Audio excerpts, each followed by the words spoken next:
السلام عليكم ورحمة الله وبركاته.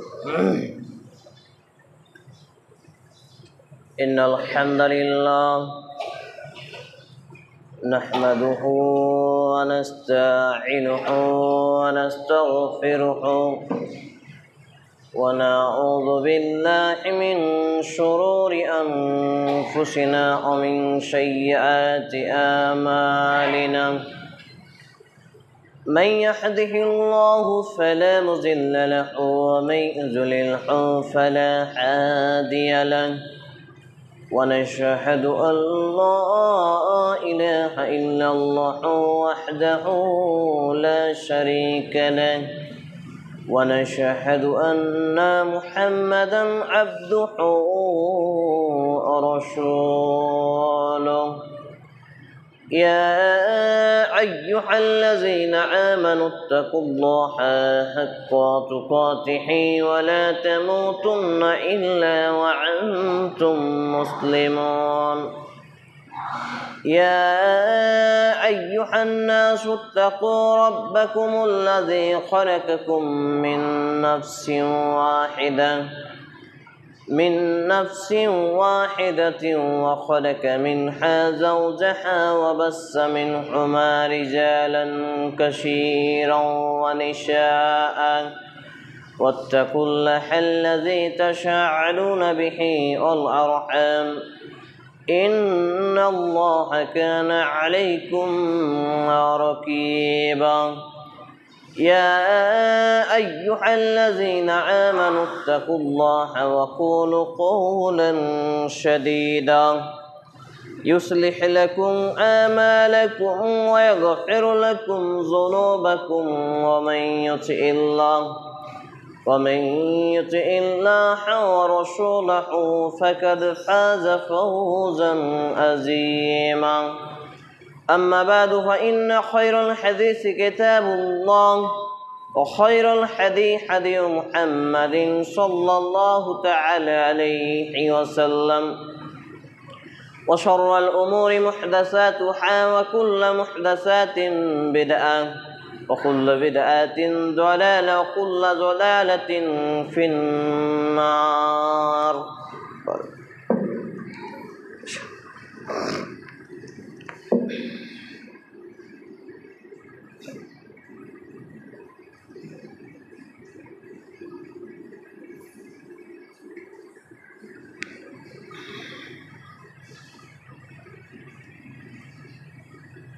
الحمد لله رب العالمين والصلاة والسلام على رسوله الكريم وعلى آله وأصحابه أجمعين. أما بعد، قال الله تعالى في كلامه المجيد والفرقان الحميد: أعوذ بالله السميع العليم من الشيطان الرجيم إذ قال له ربه أسلم قال أسلمت لرب العالمين. الآية. عن ابن عمر رضي الله تعالى عنهما قال قال رسول الله صلى الله عليه وسلم: من تشبه بقوم فهو منهم. رواه أبو داود بسند صحيح. رب اشرح لي صدري ويسر لي أمري واحلل عقدة من لساني يفقهوا قولي. رب أسر ولا تؤشر وتمم بالخير. رب زدني علما رب زدني علما رب زدني علما. যাবতীয় প্রশংসা, গুণগান, হামদ, শানা, গুণকীর্তন একমাত্র আল্লাহ রাব্বুল আলামিনের নিমিত্তে, যিনি এক ও একক, ওয়াহদাহু লা শারীক, খালিক এবং মালিক, বিশ্বজাহানের প্রতিপালক, আইনদাতা, জীবনদাতা ও মৃত্যুদাতা, রিজিকদাতা। যে আল্লাহ সুবহানাহু ওয়া তাআলার প্রশংসার ধারা শেষ করা অসম্ভব, তারই প্রশংসা করতো আমরা আন্তরিকতার সাথে একটি ভাষা পাঠ করি। আসুন আমরা একযোগে সুন্দরভাবে উচ্চ স্বরে বলে ফেলি আলহামদুলিল্লাহ। অতঃপর অসংখ্য দরুদ ও সালাম শান্তির ধারা বিবর্ষিত হোক নবী কুলের সেরামুনি আখারে নবী রহমাতুল লিল আলামিন মহাত্মা মহাপুরুষ মুহাম্মদুর রাসূলুল্লাহ পড়ি সাল্লাল্লাহু আলাইহি ওয়াসাল্লামের প্রতি, আমরা বলি আল্লাহুম্মা সাল্লি আলাইহি আল্লাহুম্মা বারিক আলাইহি সাল্লাল্লাহু তাআলা আলাইহি ওয়াসাল্লাম। আজকে জুমার দিন, জুমার খুতবার সংক্ষিপ্ত টাইম। উপস্থিত অত্র জামে মসজিদের সম্মানিত ইমাম ও খতিব সাহেব, উপস্থিত ভাই এবং বাবা জীবন, বিভিন্ন কর্মব্যস্ততাকে উপেক্ষা করে আগত জুমার মসজিদে আমি সহ আপনাদের সকলের প্রতি সর্বশক্তিমান আল্লাহর পক্ষ থেকে সুখ, শান্তি, দয়া, রহমত, অনুগ্রহ ও হেদায়েতের ধারা বর্ষিত হতে থাকুক, আমরা বলি আল্লাহুম্মা আমিন। আজকে শুক্রবার 4 জুলাই 2025 ইংরেজি, 8ই মুহররম 1447 হিজরি এবং 20 আষাঢ় 1432 বঙ্গাব্দতে আমরা অবস্থান করছি। আজকে জুমার খুতবার আলোচনার বিষয় হলো অসংখ্য সামাজিক জাহেলিয়াত। আমি যেটুকু পারবো সেটুকু উপস্থাপন করব ইনশাআল্লাহুল আজিজ। ওয়া মা তৌফিক ইল্লা বিল্লাহ, আলাইহি তাওয়াক্কালতু ওয়া ইলাইহি উনীব। অসংখ্য অগণিত সামাজিক জাহেলিয়াতের মধ্যে আজকে দিবারাত্রি অতিবাহিত করছে এই মুসলিম সমাজ। জনমধ্যে একটি বড় জাহেলিয়াত, ফিতনা, ফাসাদ এবং ভয়ঙ্কর অন্ধকারাচ্ছন্ন একটি কর্ম হলো এই মসজিদ পরিচালনার ক্ষেত্রে মসজিদ আস-সুজুদ বা আস-সাজিদ, যেখানে সিজদা করা হয়, আর সাজিদ বলা হয় সিজদাকারীকে, এবং যেখানে সিজদা করা হয়, যেখানে সিজদা করে মানুষ, সেই জায়গাটাকে বলা হয় মসজিদ, যেটা আল্লাহর ঘর। তো এই মসজিদ পরিচালনা করার ক্ষেত্রে আমাদের অসংখ্য অগণিত জাহেলিয়াত ঢুকে রয়েছে। সংক্ষিপ্ত একটি টাচ আপনাদের দিয়ে ফেলি, সেটা হচ্ছে আমরা যাদেরকে মসজিদে কমিটি হিসাবে নির্বাচন করে রাখি, এদের অধিকাংশই মসজিদ কমিটি হওয়ার যোগ্যতা রাখে না পবিত্র কোরআন এবং সেই সুন্নাহর দৃষ্টিভঙ্গি নিয়ে। অর্থাৎ কিতাবুল্লাহ, আল্লাহর কিতাব কুরআনুল কারীম, ওহিয়ে মাতলু, সুন্নাতে রাসূলুল্লাহ সাল্লাল্লাহু আলাইহি সাল্লামের সুন্নাহ, ওহিয়ে গায়রে মাতলু, ইনডাইরেক্ট ওহি, যেটা হলো সেই হাদিস। সেখান থেকে যদি আমরা ক্ষুদ্র থেকে ক্ষুদ্র হলেও জ্ঞান অন্বেষণ করি, পড়াশোনা চর্চা করি, ইলম হাসিল করি, দেখতে পাবো আজকে অধিকাংশ মসজিদগুলো অজ্ঞতার শিখরেই পরিচালিত হয়। তাই বিভিন্ন মসজিদ জুড়ে মার্বেল, টাইলস, এসি, রং, লাইটিং বিভিন্ন কিছু থাকলেও সেই মসজিদে কোরআন এবং হাদিসের শিক্ষা ব্যবস্থা এখনও আমরা তৈরি করতে পারিনি। যদিও একটা ইমাম আমরা রেখে দিয়েছি 5 ওয়াক্ত নামাজের জন্য, সেই ইমামকে দিয়ে আমরা সেই টাকার মধ্যেই জানাজার নামাজ আদায় করাই, সেই বেতনের মধ্য দিয়েই আমরা তাকে বিবাহ শাদীতে বিয়ে পড়ার জন্য তাগিদ করি, সেই বেতনের মধ্যেই তাকে তারাবির জন্য রাখি, সেই বেতনের মধ্যেই তাকে আবার জুমার খুতবা দেওয়াই, সেই বেতনের মধ্যেই আবার অনেক মসজিদের পেশাবখানা, পায়খানা, ওযুখানা পর্যন্ত মসজিদের ইমামকে পরিষ্কার পরিচ্ছন্ন করতে হয়। এইটাই হচ্ছে অজ্ঞতা, জাহেলিয়াত এবং সামাজিক জাহেলিয়াতের সর্ববৃহৎ জাহেলিয়াত একটি। একজন ইমাম যিনি সকল মুসল্লির মাথা, হেড অফ দ্য ডিপার্টমেন্ট, সম্মানীয় স্থানে তিনি থাকবেন। একজন খতিব, এই জন্য আমি একাধিক জায়গায় একাধিক বক্তব্যে কয়েকটি বিষয় তুলে ধরি খুবই গুরুত্বপূর্ণভাবে, যেটা আমার গবেষণায় কুলিয়েছে। সেটা হলো যে আপনি যেই ইমামটাকে নির্বাচন করে রেখেছেন, 4 সপ্তাহে একটি মাস হয়, তো মাসে যেহেতু একটি মাসে 4টি খুতবা পড়ে, সেই সূত্রে আপনার মসজিদের নির্বাচিত ইমাম খুতবা দিবে একটা, আর বাকি 3টা খুতবার জন্য আপনি 3টা ইমামকে সিলেক্ট করবেন, 3টা আলেমকে সিলেক্ট করবেন, 3টা দাঈ ইলাল্লাহকে সিলেক্ট করবেন, 3টা খতিবকে সিলেক্ট করবেন, প্রয়োজনে 500, 1000, 700, 2000 পর্যন্ত দিয়ে তাকে সিলেক্ট করবেন এবং বলবেন পবিত্র কোরআনের বিসমিল্লাহর বাদ শিখে মিনাল জিন্নাতে অন্নাসের সিন পর্যন্ত, এবং নবী মুহাম্মদুর রাসূলুল্লাহ বলি সাল্লাল্লাহু আলাইহি সাল্লামের বিশুদ্ধ হাদিসগুলো আমাদেরকে শোনাবেন।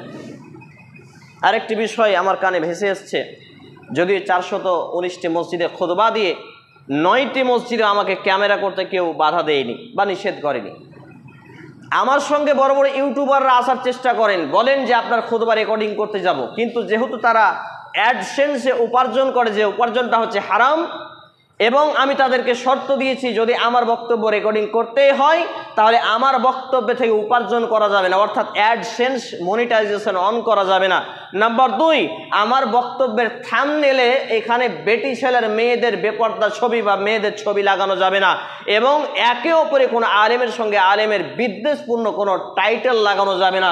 এই শর্তগুলো যদি মেনে কেউ রেকর্ডিং করতে চায় তাহলে করবে, একটাও পাওয়া যায়নি। এই জন্য আমাদের রেকর্ডিং নিজস্বভাবে হয়। জুমার খুতবায় রেকর্ডিং করা কি যাবে, এরকমও প্রশ্ন এসছে আমার কাছে। অবশ্যই জুমার খুতবা হলো সব থেকে বড় একটি দাওয়াতি প্ল্যাটফর্ম। এই জুমার খুতবা একজন অমুসলিম আপনার মসজিদে খুতবা শুনতে আসে না, এবং জুমার খুতবায় কি হয় এটা তারা জানে না। এই জন্য মুসলমানদেরকে এর আগে যখন আমি খুতবা দিয়েছিলাম, সম্ভবত মাস 2-3 আগে, তখন একটা কথা তুলে ধরেছিলাম যে আজকে অন্যরা কেন মুসলিমদেরকে জঙ্গি বা আতঙ্কবাদী বলে। কারণ আমাদের মসজিদ মাদ্রাসায় কি হয় তারা জানে না। এটা লিগ্যালিটি করুন, এটাকে লিগ্যাল করে দিন, উন্মুক্ত করুন, তাহলে তারা বুঝতে পারবে, এখান থেকে শিক্ষা নেবে। অনেক অমুসলিম দাদারা আমার বক্তব্য থেকে তারা মুগ্ধ হয়েছে, এবং অনেক অমুসলিম পুলিশ অফিসার পর্যন্ত মুগ্ধ হয়েছে এবং বলেছে আপনার মতো যদি বার্তা সবাই দিত মুসলিমরা, তাহলে আজকে সমাজ শান্তি আর শান্তিতে প্লাবন বয়ে যেত। অর্থাৎ আমাদেরকে অনেকে আপত্তি দেখায় যে মসজিদে জুমার খুতবা রেকর্ডিং, এটা আবার কেমন। অবশ্যই রেকর্ডিং করবে। আপনি এখানে যদি 500টা মুসল্লি হন, এই বক্তব্য উন্মুক্ত আকারে ছেড়ে দিলে 5 লাখ নয় 5 মিলিয়ন পর্যন্ত লোক দেখতে পারে। তাহলে কোনটা বড় প্ল্যাটফর্ম? এটা হচ্ছে একটা মাধ্যম, আর এটা রেকর্ডিং করে আবার বিশ্বব্যাপী ছড়িয়ে দিতে হবে। প্রত্যেকটা আধুনিক যান্ত্রিক প্রযুক্তিকে ব্যবহার করে ইসলামের সঠিক কাজে ব্যয় করতে হবে। আপনার ছেলে রিচার্জ করে এই ভিগো, টিকটক, আরও বিভিন্ন গান বাজনাতে লাখ লাখ টাকা বছর শেষে খরচ করে দেয়, সেই দিকে আপনার চিন্তাধারা নেই। কিন্তু ইমাম সাহেবের খুতবা রেকর্ডিং করা যাবে কিনা এই নিয়ে আপনি এখনো জ্ঞান অর্জন করতে পারেননি। এটা একটা সামাজিক জাহেলিয়াত। সম্মানিত উপস্থিতি ভাই এবং বন্ধুগণ, অসংখ্য সামাজিক জাহেলিয়াত রয়েছে, তার মধ্যে আমি কয়েকটি তুলে ধরবো। তার মধ্যে যে মসজিদ পরিচালনার ক্ষেত্রে কথাগুলো বললাম, আরেকটি কথা, মসজিদে ঘুমানো। আপনি মসজিদে ঘুমাবেন কেন? মসজিদ হচ্ছে ইবাদতের জায়গা। তবে একটি হাদিস পাওয়া যায়, লাইট থাকলে লাইট দেন না, একটু ক্যামেরাটা ভালো হবে। লাইট, যদি ফজরের পূর্বে নবী মুহাম্মদ রাসূলুল্লাহ সাল্লাল্লাহু আলাইহি ওয়াসাল্লাম ফজরের পূর্বে যখন সুন্নাতে রাতিবা 2 রাকাত সালাত আদায় করতেন, তো তিনি তার বাসায় আদায় করতেন। মসজিদের পাশে যেহেতু তার রুম ছিল, তার সালাতের মুসল্লা দিয়েই যাতায়াত করা যেত। তিনি ডান কাঁধে শুয়ে একটু কাইলুল্লাহ করতেন, এটা একটা সুন্নাহ পাওয়া যায়। তো এই হাদিসকে সামনে রেখে কোনো ফকাহে কিরাম, উলামায়ে কিরামগণ বলেছেন যে কেউ যদি ফজরের আগে আসে, মানে তাহাজ্জুদ গুজারি ব্যক্তিরা আসে, আমাদের এলাকায় কজন আছে আল্লাহু আলাম, এসে 2 রাকাত সুন্নাত আদায় করে ও ডান কাঁধে একটু গাগর দিয়ে সে কিন্তু ঘুমাবে না। ঘুমালে কিন্তু আবার ওযু নষ্ট হবে। ঘুমাবে না, হাতটাকে বের করে সুবহানাল্লাহ, আলহামদুলিল্লাহ, আল্লাহু আকবার, তাসবিহ, তাহলিল, তাহমিদ, জিকির, আজগারগুলো সে পড়তে থাকবে। কতক্ষণ পর্যন্ত? যতক্ষণ সে জামাতের সময় না হচ্ছে এতক্ষণ পর্যন্ত সে অপেক্ষা করবে। এই হাদিস একটা পাওয়া যায়। কিন্তু অযথা অসময়ে মসজিদে এসে ঘুমানো, মসজিদের ফ্যান লাইট ব্যবহার করা, এইগুলো কিন্তু শরীয়তের দৃষ্টিকোণে আপত্তিকর। এই ব্যাপারগুলো আমাদেরকে লক্ষ্য রাখতে হবে। মসজিদের কি কি ক্ষেত্রে কি কি জিনিস ব্যবহার করা যায় এ সম্পর্কে বিশাল একটা অধ্যায় রচনা করেছেন ইমাম বুখারী রাহিমাহুল্লাহ। আপনি পড়বেন, বাংলা অনুবাদগুলো পড়বেন, বিভিন্ন শাইখদের বক্তব্য আছে শুনবেন। মসজিদের বারান্দা হচ্ছে দাওয়াতি প্ল্যাটফর্মের একটি মাধ্যম। ওইখান থেকে বিবাহ শাদী মেনটেন করা, বিচার সালিস, বিভিন্ন কিছু। কিন্তু আজকে যেহেতু বিচার আমাদের আলেম ওলামায়ে কিরামগণ থেকে হয় না, বিচার হয় গুন্ডা মাস্তান, লুচ্চা লাফাঙ্গা, চোর বাটপার দিয়ে বিচার আজকে। কিন্তু বিচার আপনাকে প্রাথমিক লেভেলে মুসলমান হিসাবে, একজন বিচারক হিসাবে আপনাকে নির্বাচন করতে হবে মসজিদের আলেমকে। দেশের আইনও এক ধাপ পরে, আগে আপনার ইসলাম। কিন্তু এই জায়গাটাতে অজ্ঞতার শিখরে বসবাস করার ফলে আজকের মুসলমানরা ব্যাপারটা বুঝতে পারে না। এই ছেলে, পেছন থেকে তুমি সামনে কেন এলে? আর মানুষ বসছেই বা কেমন করে যে পেছন থেকে লোক সামনে আসার সুযোগ পায়? 2টি হাদিস বলি, মনে পড়লো। জুমার দিনে কেউ যদি কাতার ফেরে ফেরে ঢুকে, কাতার ফেরে ফেরে ঢুকে, যে ঢুকলো সে যতটা অপরাধী, আর যে ঢুকতে দিল সে ততটা অপরাধী। এবং এই ব্যক্তি কারো কাঁধ ডিঙিয়ে আসার কারণে জুমার দিনের সওয়াব থেকে বঞ্চিত হবে, বলি নাউযুবিল্লাহি মিন যালিক। আর যারা হাঁটু গেড়ে বসে আছেন অযথা, হেলান দিয়ে বসে আছেন অযথা, হাঁটু গেড়ে বসাও সুন্নাতের খেলাফ, হেলান দিয়ে বসাও সুন্নাতের খেলাফ। একান্তই অসুস্থতা থাকলে আপনি শুয়ে যেতে পারেন, তখন ছাড় দেওয়া হয়েছে। এইগুলো সমাজের অসংখ্য জাহিলিয়াতের অন্তর্ভুক্ত। কিন্তু আমরা মসজিদে এলে খাস্তে যাই, আবার যদি কোনো জায়গায় নাটক, জাদু খেলা, আরও কিছু হয়, বেলাকে বেলা দাঁড়িয়ে থেকে যাবে, পায়ে ব্যথা ধরবে না। সম্মানিত উপস্থিতি ভাই এবং বন্ধুগণ, চলে আসি আমি এবার মূল আলোচনার দিকে। দ্বিতীয় খুতবা পাঠের পরে আপনাদের সামনে প্রথম দফায় যে আয়াতে কারিমা পাঠ করেছি, এটি প্রসিদ্ধ সূরার প্রসিদ্ধ আয়াত, সূরা আল বাকারা। এটি 2 নম্বর সূরা, প্রথমতম পারা, পৃষ্ঠা নম্বর 20, আয়াত নম্বর 131। আল্লাহ রাব্বুল আলামিন বলছেন, ইয ক্বালা লাহু রাব্বুহু আসলিম ক্বালা আসলামতু লিরাব্বিল আলামিন। অর্থাৎ স্মরণ করুন, যখন নবী ইব্রাহিম আলাইহিস সালামকে বলা হলো যে আপনি আপনার পালনকর্তার অনুগত হন, তিনি বললেন ক্বালা আসলামতু লিরাব্বিল আলামিন, আমি বিশ্বজাহানের প্রতিপালকের অনুগতশীল বান্দা হয়ে গেলাম। সুবহানাল্লাহ। এই আয়াতে কারিমা প্রমাণ করে একজন মুসলমান মানে হচ্ছে অনুগতশীল, একজন মুসলিম মানে হচ্ছে অনুগতশীল। তাহলে আমি আর আপনি যদি অনুগতশীল না হতে পারি, তাহলে মুসলমান ভোটার কার্ড, আধার কার্ড আর A to Z ডকুমেন্টসে যতই মুসলমান পরিচয় দিই না কেন, আমার এবং আপনার এই মুসলমানের পরিচয় বিন্দুমাত্র কবরে গিয়ে উপকার আসবে না, বিন্দুমাত্র কিয়ামতের মাঠে উপকার করতে পারবে না, বিন্দুমাত্র আমার এবং আপনার জাহান্নাম থেকে বাঁচিয়ে জান্নাতে ঢোকাতে পারবে না। সম্মানিত উপস্থিতি ভাই এবং বন্ধুগণ, সামাজিক অসংখ্য জাহেলিয়াতের মধ্যে আরেকটি পয়েন্ট বলার আগে আমি একটি আয়াত আপনাদের সামনে তুলে ধরব। আল্লাহ রাব্বুল আলামিন বলছেন, ইয়া বুনাইয়া আকিমিস সালাতা ওয়া আমুর বিল মারুফ ওয়ানহা আনিল মুনকার ওয়াসবির আলা মাআশ বাকা ইল্লা যালিকা মিন আজমিল উমুর। আল্লাহ সুবহানাহু ওয়া তাআলা এখানে জানিয়েছেন, হে বৎস, অর্থাৎ লুকমান বলে একজন ব্যক্তি তার সন্তানকে, তার বেটাকে উপদেশ দিচ্ছেন, হে বৎস, সালাত কায়েম করো আর সৎ কাজের আদেশ দাও, মন্দ কাজে নিষেধ করো। শুনে রাখো, সৎ কাজের আদেশ আর খারাপ কাজে নিষেধ করলে বাধা বিপত্তি আসবে।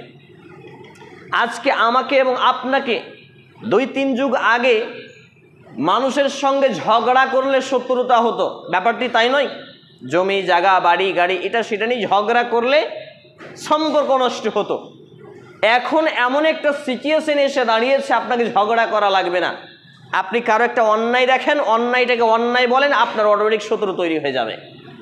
মসজিদে একটা লোক এসে শুয়ে ঘুমিয়ে আছে, ফ্যান চালাচ্ছে, আপনি বলেন যে এটা চলবে না, আপনার শত্রু তৈরি হয়ে যাবে। একটা লোক বেনামাজি হয়ে মারা গেছে, আপনি বলেন ইমাম হয়ে যে জানা জানাই, আপনার সাথে শত্রুতা তৈরি হয়ে যাবে।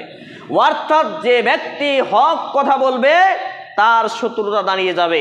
এই জন্য 1445 বছর পূর্বে, 46 বছর পূর্বে আল্লাহ সুবহানাহু ওয়া তাআলা এই মেসেজ আমাকে এবং আপনাকে কুরআনুল কারীমে নোট করে পাঠিয়ে দিয়েছেন এবং বলেছেন, ওয়াসবির, তখন তুমি সবুর করো, ধৈর্য ধারণ করো। তাহলে যে ব্যক্তি সালাতের আদেশ করবে, অর্থাৎ ভালো কাজের আদেশ করবে মানুষকে, ভালো কাজের আদেশ করা সহজ। একটা লোক নামাজ পড়ে না, নামাজ পড়তে বলেন, 10 দিন বলেন, 15 দিন বলেন, গালি দিবে না। একটা লোক বিড়ি খাচ্ছে আপনার পাশে, আপনি শুধু একবার বলেই দেখেন বিড়ি খাওয়া হারাম, আপনার কেমন করে। নৌকাতে যখন আসি বিড়ি খাই, নিষেধ করি, তখন বলে মৌলবীদের জ্বালাই বিড়িটাও টানতে পাই না গো, অথচ বিড়ি না খেলে নাকি পায়খানা হয় না। আস্তাগফিরুল্লাহুল আযীম। ট্রেনে যাতায়াত করছি বিড়ি ধরিয়েছে, বাসে যাতায়াত করছি বিড়ি ধরিয়েছে, এই যে গান মিউজিক বাজনা চলছে, যখনই প্রতিবাদ করছি বলছি মৌলবীরা শুধু সব জায়গায় বাধা দিতে চায়, সব জায়গায় মৌলবীরা বাধা দিতে চায়। আসলে এইগুলো সামাজিক জাহেলিয়াতের, অসংখ্য জাহেলিয়াতের একটি জাহেলিয়াত, যে আপনাকে বিড়ির মতো একটা হারাম খাদ্য, লা ইউসমিনু ওয়ালা ইগুনি মিন জু, জাহান্নামীদের খাদ্য এবং পানীয় তাদের পুষ্টিও যোগাবে না এবং তাদের ক্ষুধাও নিবারণ করবে না। তাহলে আমরা যে খাদ্য খাচ্ছি, বিড়ি সিগারেট, এইগুলো আমাদের খিদা মেটায়? এগুলো খেয়ে ভাত টাত খেতে হয় না বোধহয় নাকি? তৃষ্ণা মেটায়, শরীরে শক্তি যোগায়। এই জন্য কদিন আগে একটা মিস্ত্রি আমার বাড়ির পাশে কাজ করছে, আমি তাকে বললাম দিনে বিড়ি খরচ ক টাকা হয়? বলছে সিগারেট খেলে 50-60 টাকা হয়ে যায়, বিড়ি খেলে 10-15 টাকাতে হয়ে যায়। তা আমি বললাম তোমার মা তো বেঁচে আছে। বলছে হ্যাঁ। তুমি এক কাজ করবা, আজকে থেকে এই 10-15 টাকার একটা ডিম বা একটা কোনো খাদ্য বা 1 পোয়া করে দুধ তুমি নিয়ে গিয়ে তোমার মাকে দিবা। তোমার মা তোমাকে এত দোয়া দেবে, এত দোয়া দেবে, তোমার যে টেনশনে বিড়ি খাচ্ছ বলছো, কোনো টেনশন থাকবে না দুনিয়াতে, কোনো অসুখ বিসুখ থাকবে না দুনিয়াতে, কোনো চিন্তা থাকবে না দুনিয়াতে, আর জান্নাত হয়ে যাবে মরার পরে। সুবহানাল্লাহ। কিন্তু আমরা এরকম টেন্ডেন্সি রাখি না। সম্মানিত উপস্থিতি ভাই এবং বন্ধুগণ, অতএব আপনি যখনই হক কথা বলবেন, অন্যায়ের বিরোধিতা করবেন, অটোমেটিক আপনার শত্রুতা তৈরি হয়ে যাবে। আজকে মানুষ বলে লোকে যারে ভালো বলে সেই ভালো হয়, নিজে যে ভালো বলে সেই বলে নয়। আসলে কি কথাটা তাই? বড় বড় মার্ডার কেসের আসামিকে তো লোকে ভালো বলে, ভয়ে বলে। তাহলে আল্লাহ এবং আল্লাহ রসুল যাকে ভালো বলে সেই ভালো হয়, আর যেই ব্যক্তিকে কোরআন সুন্নাতে ভালো বলা যায় না সেই ব্যক্তি কখনো ভালো নয়। সম্মানিত উপস্থিতি ভাই এবং বন্ধুগণ, তাহলে আল্লাহ রাব্বুল আলামিন এ কথা বলার পরে আরেক ধাপ এগিয়ে গিয়ে বলছেন যে যখন তুমি সৎ কাজের আদেশ দিবে, অসৎ কাজে নিষেধ করবে, তখন বালা মুসিবত বিপদ আপদ আসতে পারে, লোকে তোমাকে মারতে পারে, গালিগালাজ করতে পারে, তোমার মানহানি করতে পারে, মিথ্যা অপবাদ দিতে পারে, এমনকি তোমার বাপ, তোমার ভাই, তোমার মা, তোমার পরিবার, তোমার পাড়াপড়শি, তোমার বংশ তোমার বিরুদ্ধে দাঁড়াতে পারে। তখন তুমি সহ্য এবং ধৈর্য ধারণ করো, আর জেনে রাখো এটাই হচ্ছে সাহসিকতার কাজ। সুবহানাল্লাহ। সম্মানিত উপস্থিতি ভাই এবং বন্ধুগণ, আমাদের সমাজে বিয়ে শাদিতে হয়। আজ থেকে 7 বছর পূর্বে একটি জায়গায় খুতবা দিয়েছিলাম এবং আজকেও ইন্টারনেটে বক্তব্য পাওয়া যায়। এই বক্তব্য আবার বিভিন্ন জায়গায় দেখেছি, অনেকেই ভাইরাল করেছে, আলহামদুলিল্লাহ। সেটা হচ্ছে যেই সব বাড়িতে বিয়ে হয় আর সেই সব বাড়িতে গান বাজনা বাজে, খুব কান দিয়ে শুনবেন, যেই সব বাড়িতে বিয়ে হয় শুধু গান বাজনা নয়, মেয়েকে যে বিয়ে করবে সে ছাড়া ছেলের বাপেরও দেখা হারাম। সূরা আন-নিসা 4 নম্বর সূরার 3-4 নম্বর আয়াতগুলো দেখুন।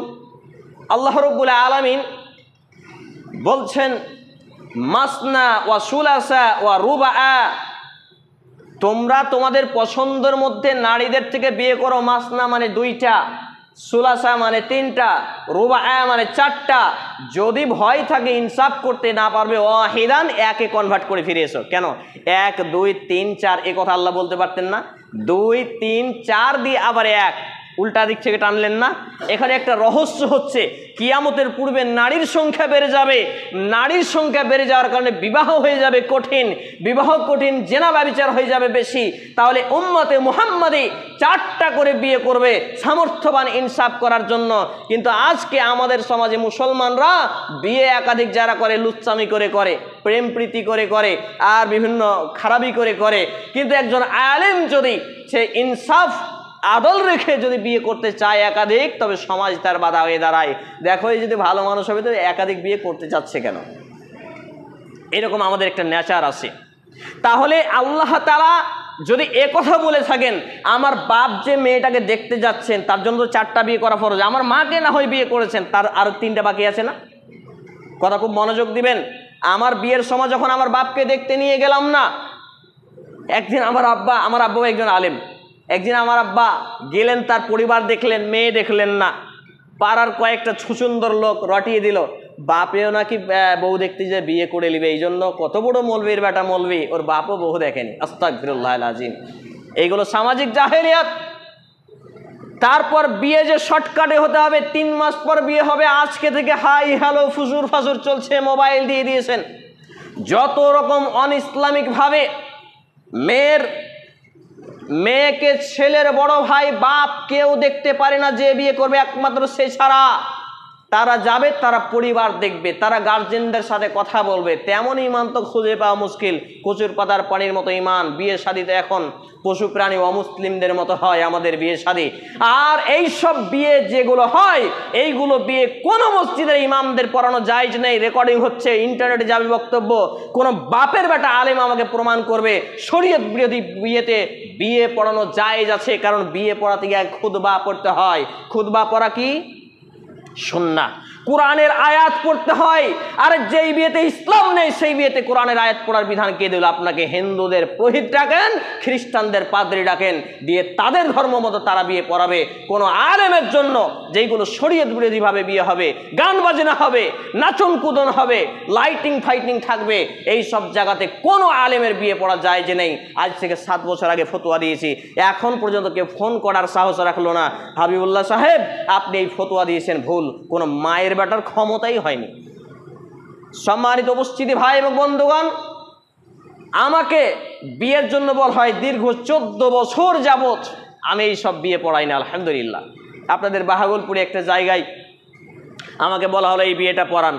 আমি ছেলেকে গিয়ে আগে পাশে বসে জিজ্ঞেস করলাম, নামাজ পড়ো বাবা? বলছে শুক্রবারে পড়ি, মাঝে মাঝে ওইটাও ছুটে যায়। আমি বললাম তোমার বিয়ে আমি হাবিবুল্লাহ পড়াবো না, আমাকে লাখ টাকা দিয়ে আমার ইমান কেনা সম্ভব নয়, তুমি কে তোমার বিয়ে পড়াবো? বেনামাজের বিয়ে আমি হাবিবুল্লাহ পড়াই না। তারপর বেনামাজির জানাজা দীর্ঘ 14 বছর যাবত আমি পড়ি না। আমার বাপকে বলা আছে, আমার বাপ আলেম হওয়ার পরেও যদি মারা যায় বেনামাজি অবস্থায়, আমি আমার বাপের জানাজা পড়বো না। জানাজার সময় সাইডে হটে যাব, মাটি দেওয়ার সময় 3 খাবল মাটি দিয়ে চলে আসবে। এটা হচ্ছে আমার ইমান। আমার ইমান থেকে কেউ টলাতে পারবে না ইনশাআল্লাহ তাআলা। সম্মানিত উপস্থিতি ভাই এবং বন্ধুগণ, সময় শেষের দিকে জাস্ট একটু এই যে শেষের হাদিসটা পাঠ করেছিলাম এটা বলেই আলোচনা গুটিয়ে ফেলবো। সেটা হচ্ছে মুহররম মাস চলছে, আজকেই রাত অতিবাহিত করে ভোর রাতে একটা আমরা সিয়াম রাখবো, আর কালকে একটা, কারণ নবী মুহাম্মদুর রাসূলুল্লাহ সাল্লাল্লাহু আলাইহি ওয়াসাল্লাম রাস্তা দিয়ে হেঁটে যাচ্ছেন, দেখছেন যে ইহুদি খ্রিস্টানরা তারা উৎসব পালন করছে, সিয়াম রেখেছে। জিজ্ঞেস করা হলো তোমরা কেন এটা করো? তারা বলল মুসা আলাইহিস সালামকে এই দিন নাজাত দেওয়া হয়েছিল ফিরআউনের অত্যাচার থেকে, এই জন্য শুকরিয়া স্বরূপ আমরা এটা করি।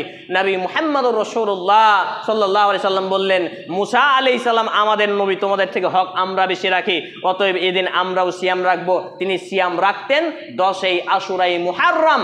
আশুরা বলা হয় 10ই মুহররম, 1 থেকে 10 প্রথম দশককে আশুরাই মুহররম। এই 10 তারিখকে আশুরাই মুহররমে তিনি সিয়াম রাখতেন এবং সাহাবীদেরকে রাখার নির্দেশ দিতেন। এতে বিগত এক বছরের সাগীরা ছোট ছোট পাপগুলো আল্লাহ রাব্বুল আলামিন মাফ করে দেবেন। সহিহ মুসলিম।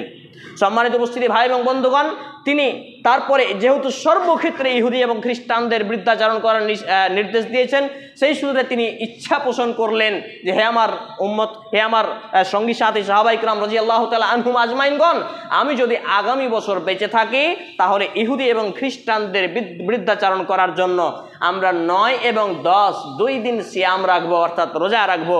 কিন্তু নবী মুহাম্মদুর রাসূলুল্লাহ সাল্লাল্লাহু আলাইহি সাল্লাম সেই বছর আসার আগেই ইন্তেকাল করেন। ইন্না লিল্লাহি ওয়া ইন্না ইলাইহি রাজিউন। তাহলে তার ইচ্ছা এখানে প্রকাশ পেয়েছে, এটা তাহলে সুন্নাহ হলো।